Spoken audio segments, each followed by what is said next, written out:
All right, everybody, welcome to the Backseat Huddle Podcast, episode 22. As always, I am your host, Tristan Weber, and today we're talking about the playoffs. So today I'm going to be talking to you guys about the NFC playoffs. We're doing my playoff predictions. Today, we're going to go ahead and do the AFC on Thursday. So without further ado, let's go ahead and get into it.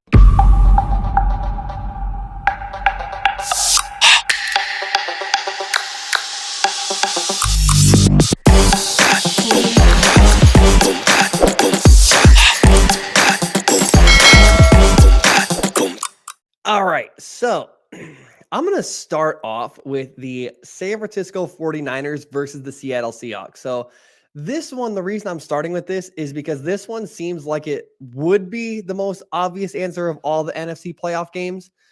Pretty much everyone's going to pick the 49ers to win this game, but I don't feel like it's that obvious. I don't feel like it's like that straightforward. The reason being is this absolutely could and feels like it could be a trap game for the San Francisco 49ers for a couple of reasons.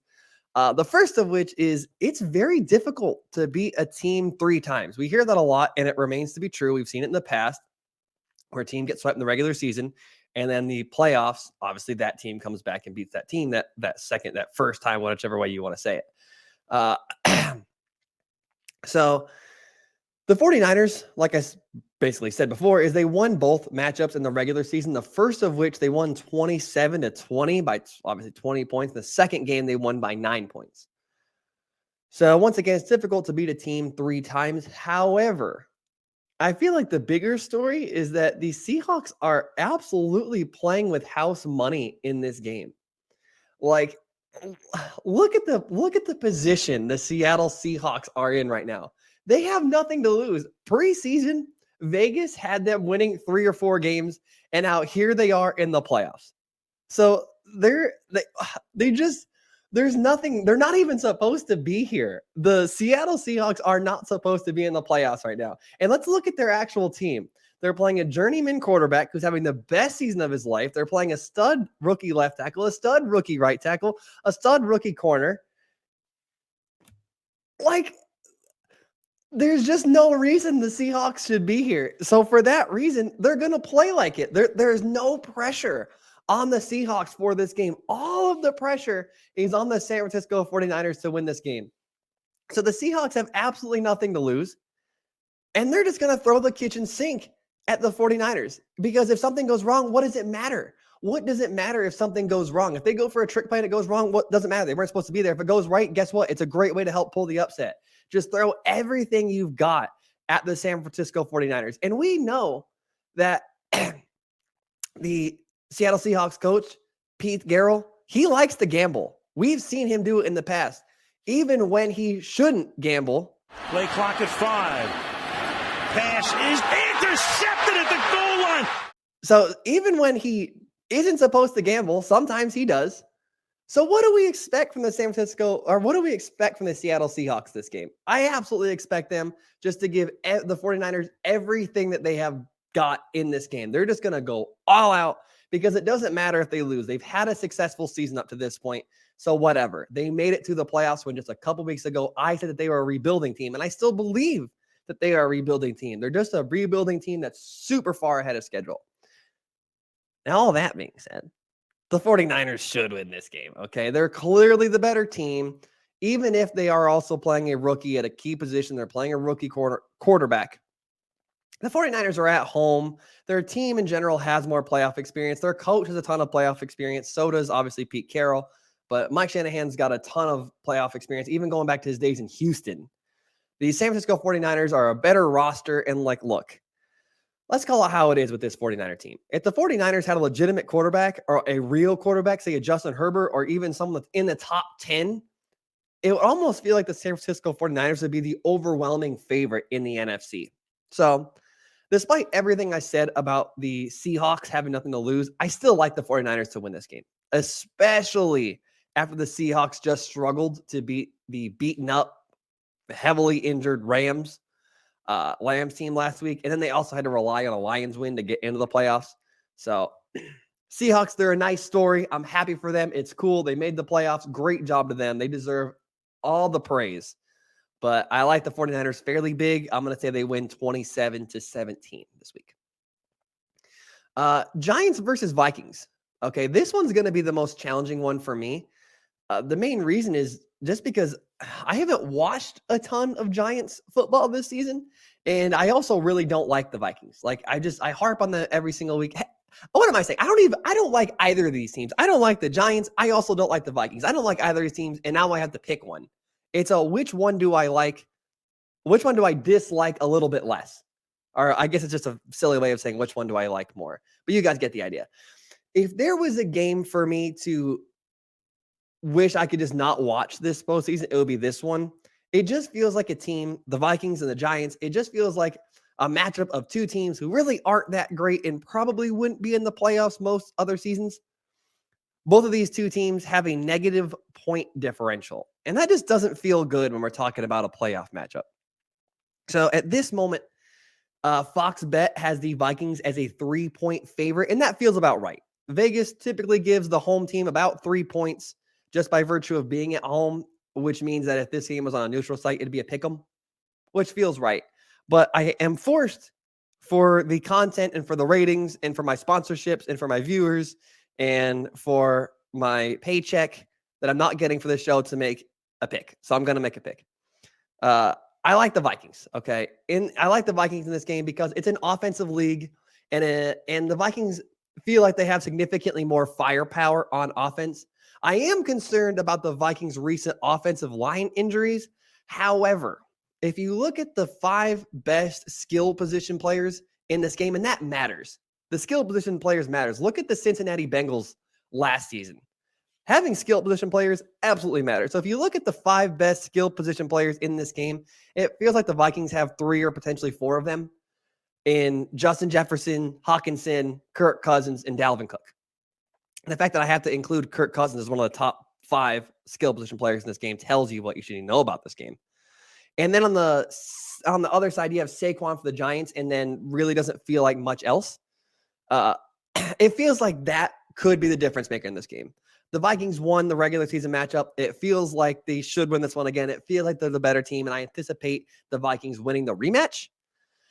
However, of all the games this week, I mean all of them, this one I feel the shakiest about. I just don't know. I feel like I'm picking between two teams that really aren't that good, but I'm going to take the Vikings. They're at home. They feel like the better team. I like their offense more, and I do like Kirk Cousins more than Daniel Jones. Cool. So for that, I'm going to pick a replay of the regular season game, same score, Vikings 27-24. And lastly, for the NFC, the Buccaneers versus the Cowboys. So this game was also challenging for me to pick because I've watched a lot of these two teams. I'm a big Brady fan, grew up a Dallas fan, as you can see behind me. But this one's a challenge because I can really lean either way with this matchup. It's quite frankly because I don't love either of these teams. Their weaknesses are very obvious for me, and their strengths don't match up to the opposing team's weaknesses super well. So I have a lot of thoughts on the Cowboys versus the Buccaneers, and I have a lot of contrasting feelings. So this game is a real challenge for me to articulate how I feel and really come up with who I feel like will win one way or the other. But one of the major things is it feels like the Buccaneers have the better roster, in my opinion. We've seen the Tom Brady-led Buccaneers have success in the postseason.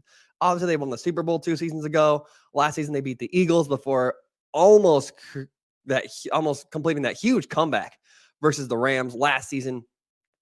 But the Buccaneers are also getting healthy in some key spots on the offensive line, which is a big deal. Obviously, when you have a quarterback like Tom Brady, who can't really move, they're getting healthy. With their left tackle appears to be coming back to 100%. Their right tackle, Tristan Wirfs, is appearing to come back to 100%.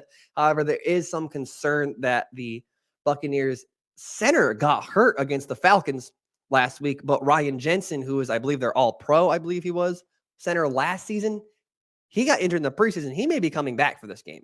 So that's obviously a big one.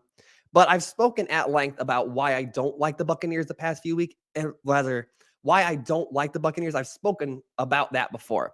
The Tampa Bay offense has consistently underperformed this season, and I'm not buying into the fact that they've played about 6 or 7 good offensive quarters over the past 18 weeks. That's got to be a concern if you're a Buccaneers fan. Alternatively, if you're a Cowboys fan, they're having some injuries as well. I've spoken about that a little bit. They've had nagging injuries on the defensive line. Their defensive backfield's banged up. Tony Pollard is dealing with a nagging thigh injury. What do we know about Dak Prescott's thumb injury? He's thrown a bunch of interceptions since then. And Dallas, to kind of piggyback on that Dak Prescott interception thing, they've had their fair share of offensive struggles recently. It's well publicized that Dak's throwing a bunch of interceptions right now, so I'm not going to harp on that. But the Cowboys have also struggled running the ball the past 2 weeks. They only had 87 yards rushing against the Titans and 64 yards rushing against the Commanders in that Week 18 blowout. Now, I don't know if that's a blip or a trend, but it is concerning going into a game against the Buccaneers team that's known for having a stout run defense. And then if you're like me, you don't really trust Dak Prescott to be the guy who pulls the team. The team pulls him a little bit, in my opinion. Now, here's my struggle is it is very easy to look at how the Buccaneers how their starters have played recently. Obviously, that big win against the Panthers, and they went up 10-0 against the Falcons before they pulled their starters. It's really easy to look at how well they played recently and then look at how the Cowboys played against the Commanders. They did not play well, and then just pencil it in as an easy win for the Buccaneers. However, we have seen it happen plenty of times where a team gets embarrassed, they get blown out, and then the next week they come back and play extremely well. That is absolutely on the table for the Cowboys. On top of that, there's also this interesting pattern that the Cowboys have when it comes to losing. They have a literal losing pattern. They're yet to lose back-to-back games this season. So thanks to RJ Ochoa for this. Here's the Cowboys win-loss pattern this season. They lost a game, then they won 4 in a row. They lost a game, then they won 2 in a row. They lost a game, then they won 4 in a row. They lost a game, then they won 2 in a row. And then they just lost a game. So by that, if the Cowboys win 4 games in a row, they will win the Super Bowl. I don't think that'll happen, but it's just an interesting thing to kind of think about. Now, there are 3 things. I'm getting to the point now, okay? I'm dragging this on a little bit. There are 3 things that I feel will decide the football game between the Dallas Cowboys and the Tampa Bay Buccaneers, and 2 of them are fairly obvious, so I will start with the least obvious one. Number 1, the matchup between Cowboys wide receiver CeeDee Lamb and Tampa Bay corner Carlton Davis. I am in the camp, and I am of the opinion that the Dallas Cowboys do not have enough weapons outside of CeeDee Lamb, okay? They don't have enough weapons outside of him to really succeed. And Tampa Bay corner Carlton Davis is really good. If he shows up like he did against the Bengals, okay, he pretty much locked down Jamar Chase. And Jamar Chase, whether you want to admit it or not, is better than CeeDee Lamb. Carlton Davis versus Jamar Chase looked like this. Carlton Davis aligned from Jamar Chase on 33 of his 40 routes, and Davis limited him to 3 receptions on 8 targets for only 32 yards. I very much think that Carlton Davis will show up in this playoff game just like he did against the Bengals. And then who else are the Cowboys going to throw the ball to? That leads me to my second point. Tampa Bay Buccaneers head coach Todd Bowles versus Cowboys offensive coordinator Kellen Moore. So number 2, Buccaneers head coach Todd Bowles versus Cowboys offensive coordinator Kellen Moore. The Tampa Bay Buccaneers head coach is also their defensive play caller, and his matchup with Kellen Moore feels like a mismatch, okay? So say what you will about the Tampa Bay offense, and I have given them hell all season long. I have not been nice as Tampa Bay offense, but the Tampa Bay defense has consistently been one of the best in the NFL since Todd Bowles has been there. Todd Bowles is one of the best defensive coordinators in the NFL, and it feels like with the blueprint that the Commanders laid out and Bowles' natural ability and natural defensive mind, he has an excellent defensive mind. It feels like we may see the Cowboys offense get stifled like they were week 1 against the Buccaneers where they only put up 3 points. Especially if Carlton Davis, who was able to have an amazing game against Jamar Chase, if he's lined up against CeeDee Lamb, then who do we expect Dak to throw to? So it feels like Todd Bowles is going to be better as a defensive coordinator doing his thing on the defense than Kellen Moore will be able to draw up versus this Tampa Bay defense. So I feel like this feels like a mismatch here. And lastly, probably the most obvious one, number 3, Brady versus Dak. When it comes to teams that are close enough, okay, and I feel like the Tampa Bay versus Cowboys, they aren't super different in terms of their talent level, the overall rosters. It's not super different. I do feel like Tampa Bay is better. But these teams are pretty close. And when it comes to teams being very close, you got to bring it down to the quarterbacks. At the end of the day, I trust Brady significantly more than I trust Dak Prescott. So for that, I am picking the Tampa Bay Buccaneers in a fairly low-scoring affair. I'm going to say Tampa Bay 21, Dallas Cowboys 17. So that's it. That's my show. Hopefully you guys enjoyed it. Feel free to drop me the like, subscribe, follow if you're on YouTube, TikTok, whatever. Take care, everybody.